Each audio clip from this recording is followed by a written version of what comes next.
Well, we finally come to the last session of this particular lesson. I'll tell you what, when I proposed this to you guys and then to the elders, it was, I think, October of last year, and I told the elders I thought we'd be finished up by the end of December, certainly. But this has been 1 year, hasn't it? It certainly has. And most recently, first, Bill, you were pretty sick and trying to stay away from everybody. And then Janet came down with and had to have surgery. And we were out of commission through December, January, and February. And then your wife got really sick. Yeah. And we were really worried about her for a while, but we finally made it. This is the last session. And someone may say, well, you guys got finished so late, it's not worth anything. Yeah, that's the question. The question is, here we are. Last I heard, 60% of the people in the United States had received their inoculations. 70% of the people over 65 have had their shots. 30% in West Virginia. Oh, 30%. 1/3 of the people have not been. And we have. I heard that the governor on June 20-something, I can't remember what, on the birthday of West Virginia, is going to tell us that we no longer need to wear masks, that the masks are now... The mandate will be lifted. Are we too late? Is this going to be only good historically? Is this series of lessons out of touch or out of time? It's a good question because people often question it.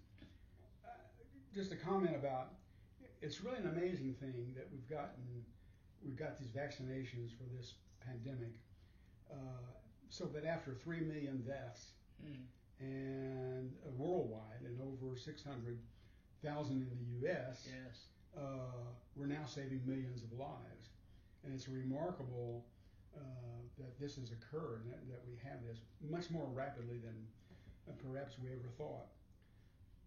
But I think when we first began this, our idea was to look at how do we respond to crises? How do we respond to those things in our life that create a difficulty of what is the Christian response to that?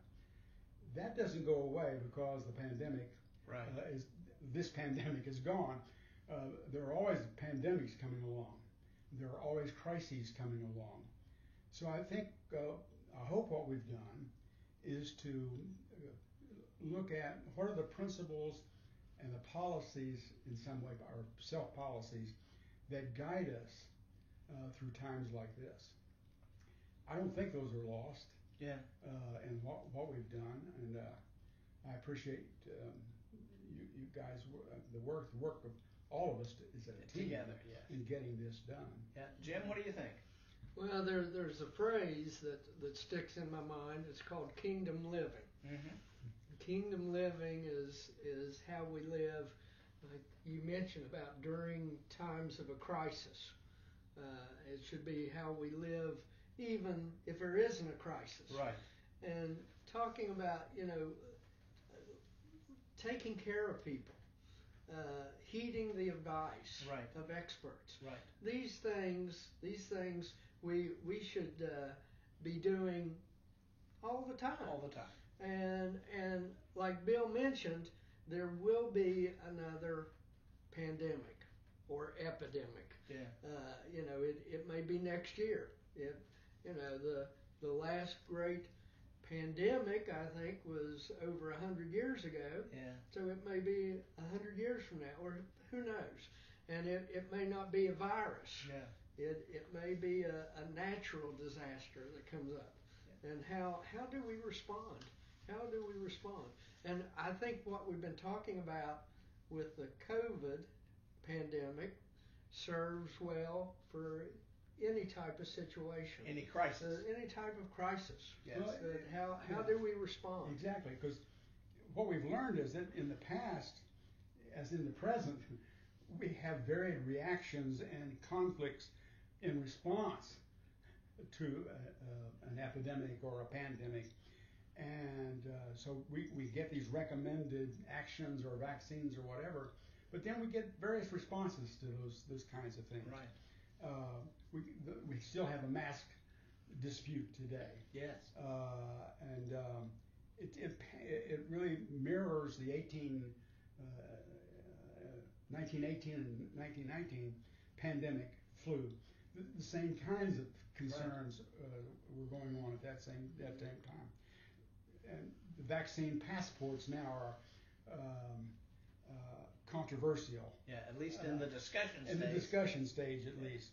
So I think those are things we have to look at. As you're saying, where do we go in the future here with this? How do we respond as these things continue to happen in our lives? Right. And I believe I've heard people say, I just want to get back to normal. Yeah. I want to get back to normal. I believe that we will be in a new type of normal, because when things like this happen, they're never the same. Well, after 9/11. Yeah. Look how things have changed in this world since 9/11. So I think this COVID pandemic has caused such changes that we will be in not the normal pre-COVID, but we'll be in a new normal. Well, and one part in the discussion, I remember, Bill, you said, I don't think we'll ever get back to normal, and I hope we don't. Mm-hmm. That's almost an exact quote. Yes, it is. And we discussed that a little bit, and we said, we hope that we learned something from this, and we hope that we come out of it. I think I told you one time that we were talking about the status quo in one of my classes, and I asked her, what is the definition of status quo? And one of the students said, status quo stands for the mess that we're in. I have a little different view. Number one, I'm not sure we're out of the woods yet. No. What's going on in India kind of causes me to wonder.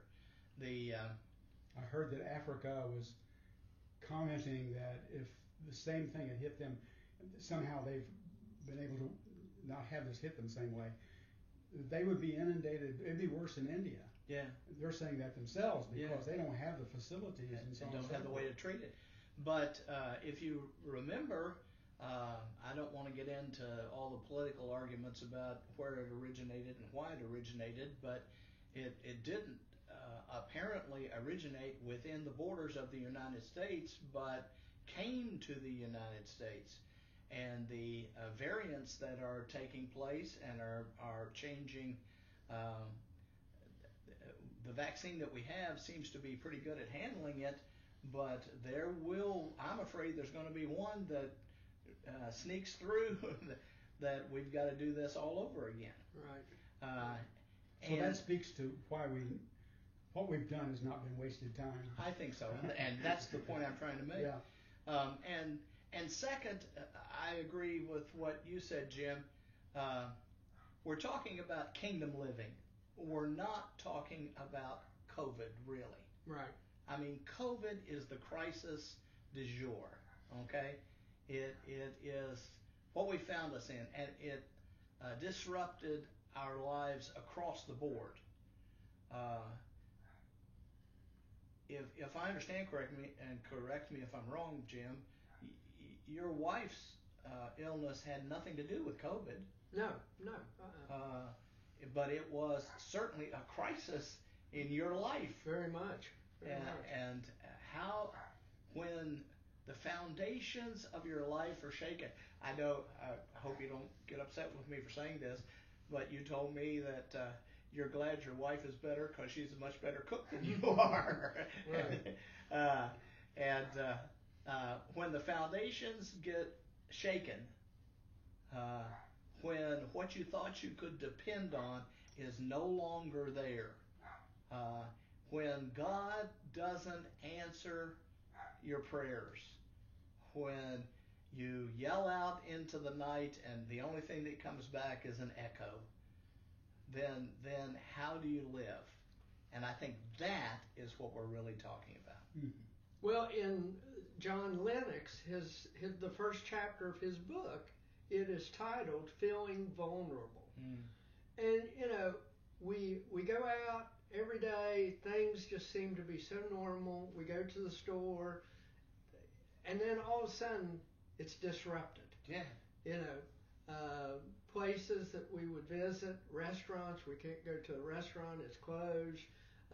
Activities that we are used to, we can't do. Yeah. And not only that, but people are fearful about catching this virus. Yeah. And Yeah. we feel vulnerable. And Feel we are disrupted. vulnerable. Yes. well, yes. Yeah, we're vulnerable. We're vulnerable. We don't want to forget the 500,000 or more people that died Yes. as a result of it. Yes. Yes. But what we want people to take away from this entire lesson, I think, is that we're really talking about kingdom living. Yeah, I think that is the key. The pledge that we solemnly make in our profession of faith in Christ and of our baptism unto Him is that we will strive to reproduce His life before the world in our own lives. That's kingdom living. Yes. And so we are epistles of Christ to the world. Amen. And we're to be read of all men. So it really behooves us, I think, in a very serious way, to look at this kingdom living. And are we living in that way? Most of us would say, well, not as much as I'd like to be. Yeah. Or If we're have truthful. doubts about it. Yes, to be truthful. Yes. One of the quotes that you have from this last section, and I guess we should back up and say this last section is about what do we learn from this? Yes. What conclusions do we take away? But one of the quotes that you have is, "The ground alone does not define us." And I think that's a very interesting quote and fits in well with what you're saying, Bill. Jim had some thoughts about that. I remember it's one of the first things he said to me. Can you share it again? Get my mindset back. Trying to remember what it was. I'm trying to remember what it was, but when I read that, I thought, we live in this world, Yeah. but we're not of this world. This world doesn't define who we are. This earth does not define who we are.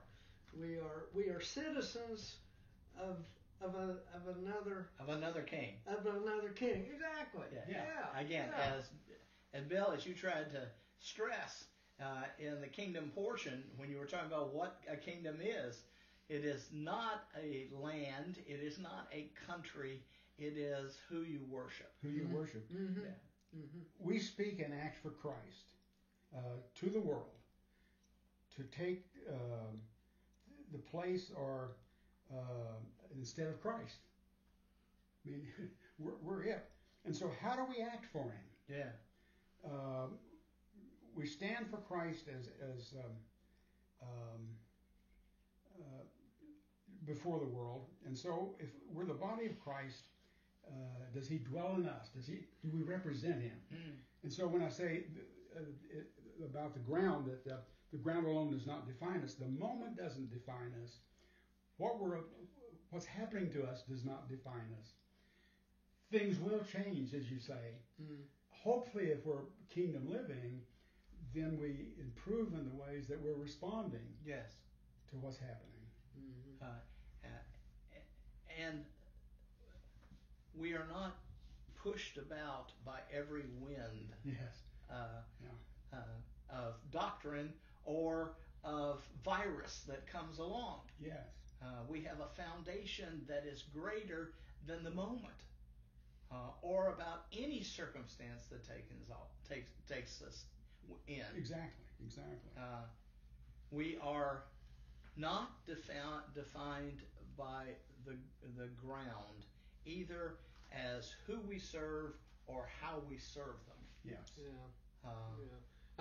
I think we've got a great example in history of those early Christians that when there was a plague that would be in that area, the Christians went out and they were taking care of everybody, not just fellow Christians. Yeah. And the people that weren't Christians, the officials were kind of scratching their heads and wondering, why are these people doing this? Why are they doing it? Yeah. And those early Christians, they were kingdom living. Yes. They were kingdom living. And we actually have a historical document that cites that, don't we? That where one non-Christian was basically saying, I don't know how we're going to overcome these people because they live it out. Yes. Yeah. Martin Luther, he wrote that fantastic letter. Yes. That to a friend, and explaining why he was doing this. Yes. That instead of leaving the city, that he was staying there to help take care of those that were affected by the plague. And to put it in to the COVID world, Martin Luther would say, we wear a mask not to protect ourselves, but so that we can be of service to others in a very real way. Another quote from the lecture said, we must keep humbly allowing God to change each one of us to become like Jesus. Again, I think that's an interesting quote. I was commenting on that a little earlier, I guess, in our discussion this morning or this afternoon. Because I really think that's the key thing, is that we have to remember who we are. And if we remember who we are His. We speak glibly of, well, you're baptized into Jesus, or He is in us. But if His Spirit is in us, then we'll know that by how it affects us. And if it's not affecting us, we need to recheck ourselves. Yeah. Who am I? Yeah. What's going on? And I think it becomes essential to us to do that. I think we all need balances and checks in our lives. I catch myself every once in a while saying, "Whoops, the week got by me and I didn't do any of the things I expected to do." Yeah. And but I have to catch myself if I say, "Oh well," but if I say, "Wait, what can I learn from this to do differently? How can I respond to my fellow man differently?" It challenges. It's a challenge. It's really a challenge. And this pandemic has made those things more difficult in many ways. Some things I think it's really helped, and we'll talk about those, I'm sure. But some things it's made it difficult to be in touch with people. You're right. But it has given us an opportunity to take stock. Yes. To think. Yes. To think. Yes. I had one person who said to me one time, it's often said that we need to remember who we are. That this particular person said, I would rather that we remember whose we are. That's a good quote. Yeah. Yes. And the particular quote that I was looking at in your lectures indicates that we don't have the answers, that we may not know, that we have to keep humbly allowing God to change us. I often think when I was a real young man, I became a Christian. I was going to save the world. And I worked really hard at that for a long time. And then I kind of changed my mind. I thought, well, I'll save the church I'm in. Yeah. And I worked very very hard with that and so forth. In the last many years, I've decided to work on myself. And I have to, it's I that need it's me that needs the attention, not everybody else. That's a full-time job if we take attention to ourselves. Yeah. Because there's so much to learn. Yeah. Do you ever know anything? Yeah. I keep relearning. I don't have enough years. because I keep saying, oh, there's so much to know. So much. It's like Jim and you both are readers and I'm a reader. I used to have a T-shirt that said, so many books, and then they had at the bottom, so little time. But my problem now is I can reread everything I read because I can't remember them anymore. Well, but and the point too is, at least I took from this quote, we don't have to have the answers. True. If we allow God to work in our lives, often when I was in the pulpit ministry, people would come to me and they would say, how do I know if I'm doing something that I shouldn't be doing? And they were particularly talking about professions or marrying somebody, or, how do I know?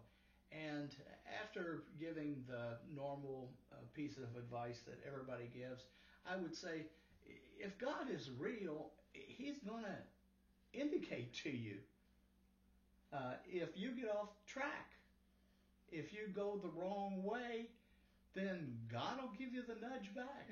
We have to believe that God is real and that He's going to let us know. And if you're listening. Yeah. And you have to listen. And again, this quote, you have to humbly allow Him to make changes in your life. As a psychologist, I used to, people would have depression, anxiety, and so forth, and they quickly run for some medication. And I would say to them, but stop for a minute. When you're depressed, what is it telling you? Is it telling you that there's something in your life needs to change? Is there something going on that you need to pay attention to? Too often we ignore those nudges that God's given us in the ways that we feel. When we try to attach it to something else or not us. But those things are us. Yeah. And we have to pay, I think, exquisite attention to what's going on in our lives. You remember the preacher's joke about the flood? A man was in a house and a flood was coming, and a guy came by on horseback and he said, "You better get out of here, brother." And the man said, "Oh, I believe God will take care of me." And then the flood started rising, and he got up on the second floor of his house, and a man came by in his rowboat and he said, "Come on, get in the boat, I'll save you." And he said, "No, I believe God will take care of me." Then he got up and he was on the roof, and a guy came by again in the boat and said, "Come on." He said, "No, I believe God will save me." And then he drowned. And when he got to heaven, he said, "God, I believed you would save me." He said, "I sent 3 people. What more could I have done?" Okay? And I think sometimes we ignore. We're myopic, aren't we? Yeah. Yes. And we get off the track. We have to. Part of the things that this has taught me is that you've got to listen and be willing to correct. Yes. Correct your course. You can't be so myopic that you refuse to understand God's guidance when it comes. And understand, change is not always easy. Yeah. It takes effort. It takes prayer. Yeah. And it takes time. Yeah. So Bill, what have you learned from our time in with the COVID virus? There are certain things that stand out to me. I couldn't tell you all I've learned. It's been so much, but one of the things that really empowered me in a way that I didn't think it would was I never really understood the lament as deeply as I do now. And I always thought of I could kind of dismiss the whole Lamentations book and so forth, and why are these people complaining and all this stuff. And when I began to understand lament leads to hope, and that lament is being able to talk to God in a realness of how I am and what's happening to me and why in the world are you letting it happen. Yeah. To me, that's been one of the biggest insights that I've had that I think I've been enriched by. Yeah. One of the quotes out of this lesson is that we have to learn to groan. Yes. And I thought that was interesting, to learn to groan. And when you're saying lament, that's what you're saying. That's what I'm saying. Yeah, And some people are more easily to groan than others. My wife will tell you I'm a groaner, probably, and she's not. Yeah. And so it's like, why are you? I may say, how are you doing? Oh, I'm doing fine, but she's lying. If she asks how I am, I'm going, oh. Yeah, got this pain here, this pain here. And if you transfer that over to a spiritual level, though, learning how to groan is more difficult for some of us than for others. Yeah. Just because I physically can groan doesn't necessarily mean that I can groan in a spiritual way, that I need to be groaning, that I need help. Groaning is saying I need help. Yeah. When your wife fell, she may be groaning, but the groaning is, help me get up. Yeah.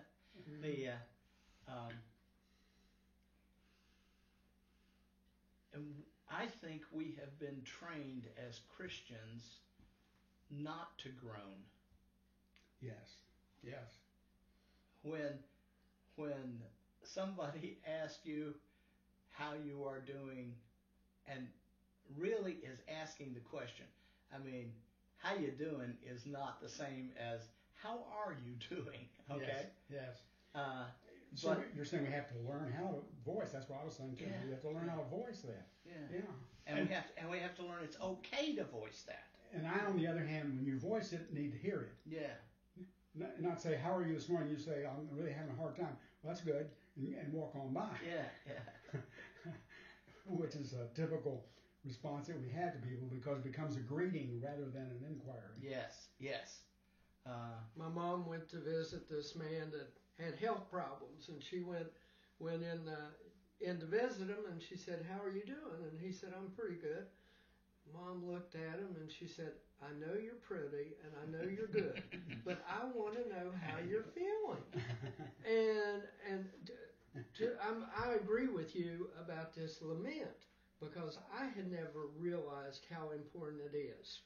And those psalms that they were written, these people, whether it was David or somebody else, they were going to God and God, I have an issue.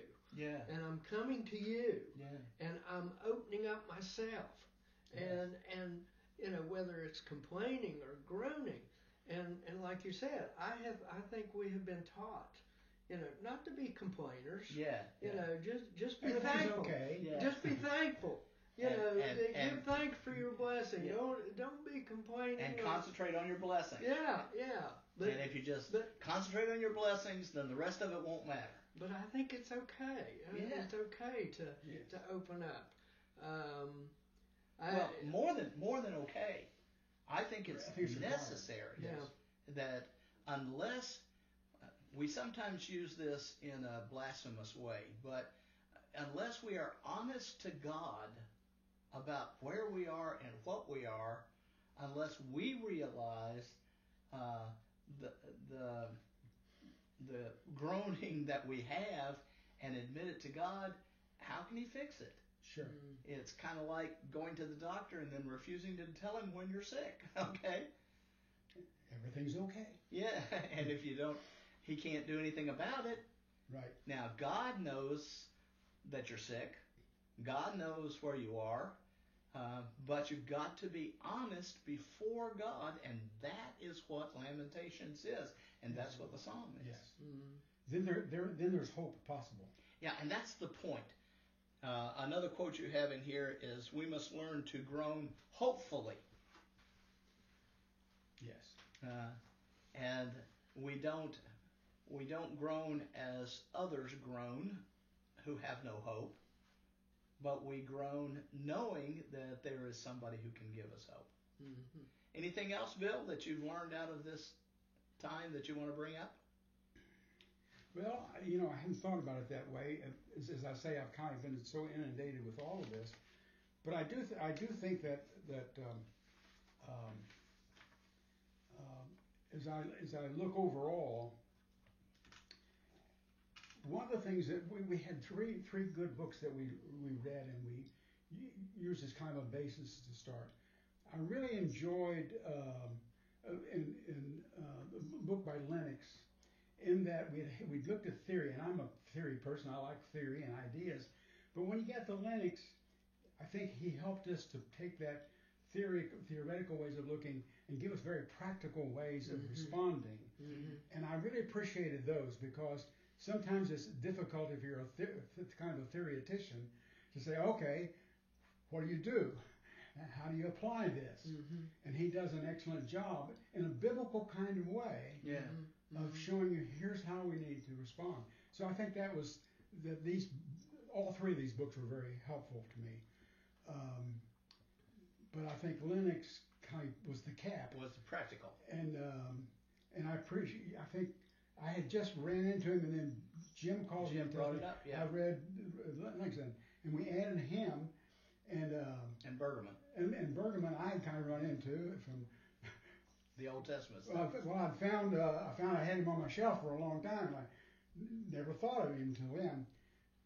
But those were good finds for us because they helped us stimulate our thinking and our will towards something. But I think you found Lennox. Oh yeah, valuable too. Lennox of the three books, it was the most helpful to me. Well, just things like he's saying, heed the advice. Sometimes advice is an interesting kind of thing. I was trying to think. This is a great poet, poet laureate in this country, dead now. But he was. I was watching an interview with him once, and he was up in his 90s. And someone said, "Well, what advice do you have for younger people?" And he said, "Younger people don't want advice."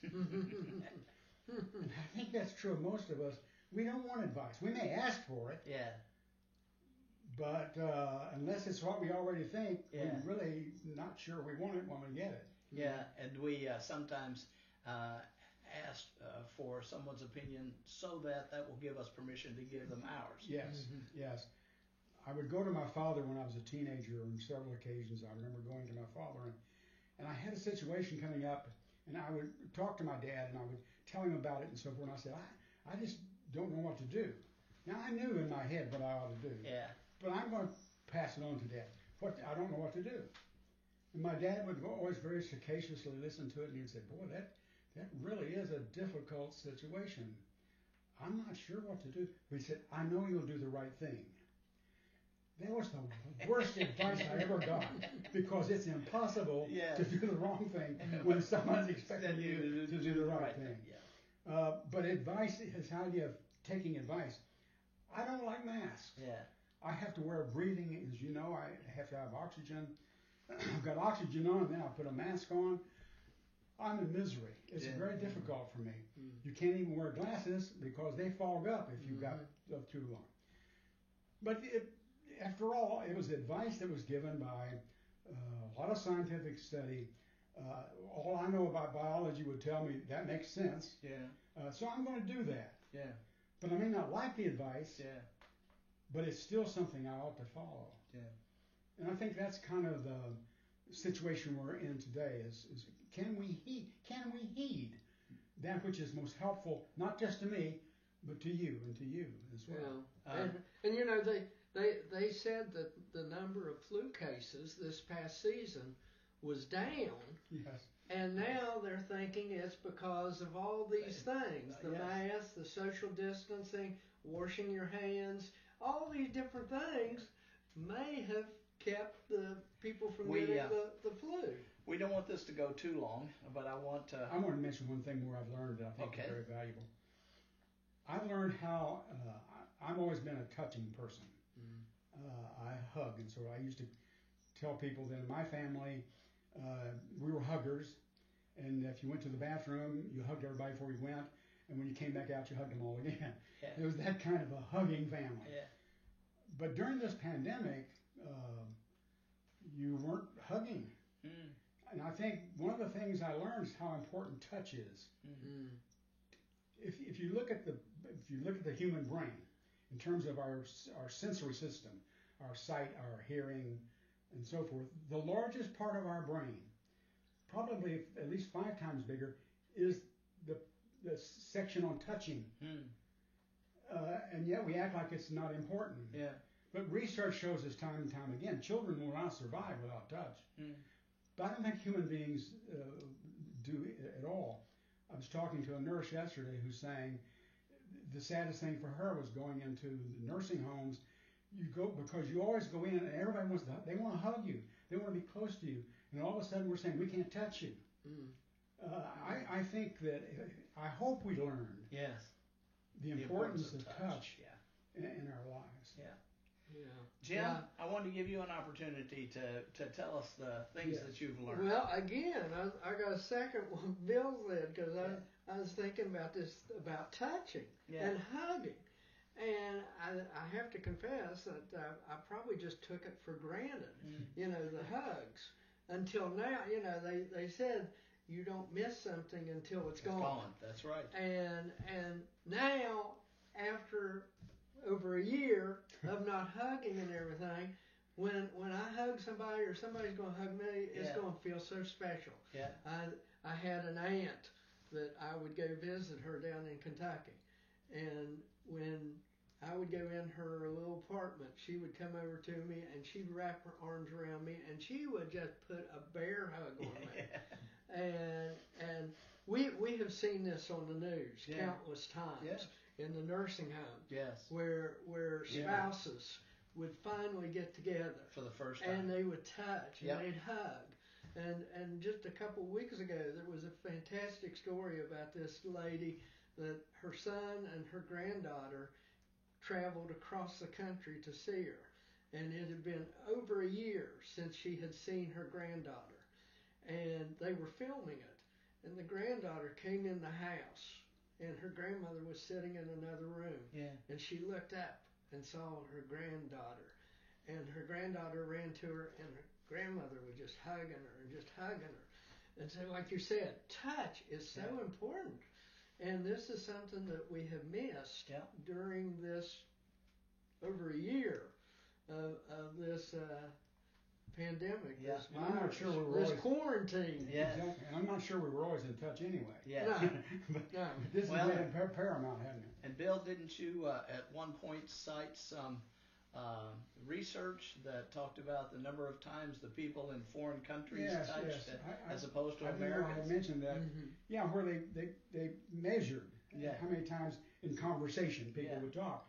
And in Europe, I forgot now exact number, but it was numerous, like let's say 20 times in an hour of conversation. And in America, I remember it was 3. And so the author of that, I think it was Ashley Montague, who did the study. Ashley Montague said it shows why Americans are not in touch. And it is a cultural thing. A friend of mine went to South America who was a good friend of mine. He was not he just didn't grow up in a touching kind of family. Didn't touch much. He went to South America and he came back and the first thing he did was hug me. I said, "What got into you?" And he said, "South America." He said, "You cannot be with Spanish-speaking people and not hug and touch." And he said, "I realized it's okay. It's important to me now." And it really changed his life, he said, because he really got in touch with people in a whole different way. In fact, I used to have a friend of mine who would be in small groups, and they would do a hug, and he would say, "Let me teach you how to hug." And he would spend time hugging them. And you thought, well, what's he doing? But really what he was saying is, it's like a sloppy handshake. He was going to hug you so you know you're hugged. My daughter Rachel spent some time in high school and college doing missionary work in Africa. And one of the African Christian mothers told Rachel that she thought the reason that American teenagers were so sex obsessed was the fact that they didn't have an appropriate outlet in dance. Interesting. To the kind of physical intimacy that you're talking about, the touch. Isn't that interesting? Because we reversed it in our time. in our early teen years, it was you don't touch because that'll lead to sex. Yeah, And, yeah. and dancing. I mean, Yeah. you don't touch in dancing. And they were saying if they're taught how to appropriately let that expression out, then they won't look for inappropriate ways and to the do it. key word is appropriate. Teaching Yes. appropriate. Most people will tell you when fathers stop hugging their kids. Mm. You get to a certain age, you no longer hug them. Yeah. My father would hug you, and he loved hugging and so forth. Is when you were little. But as soon as you got a big guy, Yeah. he could put his arm around you on the side, Yeah. but he didn't hug. Until we talked about it one time, and he was an older man then, and he said, he said, well, my father never hugged me. Yeah. I was never hugged, and he said it's hard for me to do. But from that point on, I never was with my father that he wasn't hugging everybody. So Jim, do you have He's anything willing to else? learn. Yeah. That you want to make sure we get in here? No, I don't think so. I think Okay. we touched on quite a few things. I have a couple of other things. Please. At the end of the lecture, you talked about 4 pieces of advice or priority. Heed the advice, maintain perspective, love your neighbor, remember eternity. Those were the things. Yes. I have a little issue, I guess just because of who I am. I would rather see it maintain biblical perspective, remember eternity, and love your neighbor, and then heed advice. Yes. In that order. Well, I'm not responsible for the list. Lennox gave that list. Yeah, I'm But saying. that was his order. But that was his order. And But I that hear was what a- you're saying. Yeah. Yes. And certainly, I think we should heed the advice. But to me, remembering eternity and maintaining a biblical perspective is probably the 2 most important things that I've come away with from this particular study. Yeah, and I'm sure he wasn't putting them in the order of their importance. But I think if you put them in order of importance, they would well change. Yes. Yes. And the last thing I wanted to bring up was a small issue I have with your final illustration. And I don't mean to pick on something that I know you love. After the cameras went off, I don't think you'll be embarrassed to say, for me to say that you said, I tear up every time I read that. Yes. But when the man said, as a flyer, that he did nothing, I think he's wrong. I think a flyer must fly and a catcher must catch is the right way to look at that. We as sinners must jump. We must take the leap of faith. Yeah, I think I would assume that God's already doing his part. Yeah. So, but I hear you. And any illustration, and you well know this, but any illustration has limitations because you can only carry it so far. And when I gave the illustration, I was trying to close with trying to pull it together in a way for me that I don't want to lose the emotional aspects of what we're talking about. Yeah. It sometimes sounds like if you're lecturing particularly, everything is kind of cut and dried and here are the facts and so forth. But I really think beneath all this has been the tremendous emotion of losing people losing their lives, and of learning how to reach out and love to people. And so that was really the point of the illustration. But I hear you. I often hear, particularly I hear preachers giving illustrations and go, oh goodness, you could say so many other things with this. But then I come back and say, well, what was his main point? Yeah. What was his point? And I'm not, and I again, one of the things that I have learned out of this is that I cannot allow the fear of the unknown to prevent me from stepping out. Yes. Important lesson. And that if God is real and God is there, then God will catch me. Yeah, wonderful. Yeah. But I have to leave the security, the relative security of the known. Fly. Yes. For the unknown. Yes. And I think too many at least I like to think that too many people are like me. You get into a rut, and you like your rut. It's comfortable. Yeah, it's known. The problem with a rut is, someone said one time that a rut is a grave with both ends knocked out. But kingdom living is leaving your place of security. It's leaving the known for the unknown, and groaning hopefully. It's reaching out in faith that the catcher will be there. Yes. That God will do his part. And yes, you may not be able to know everything there is to know, or all the ways that things are going to work out, or how things are happening. And in fact, we had 500,000 people who died. And it may take your life. Yes. But regardless, kingdom living means we have a king. Yeah. And somebody, you mentioned that word faith. Yeah.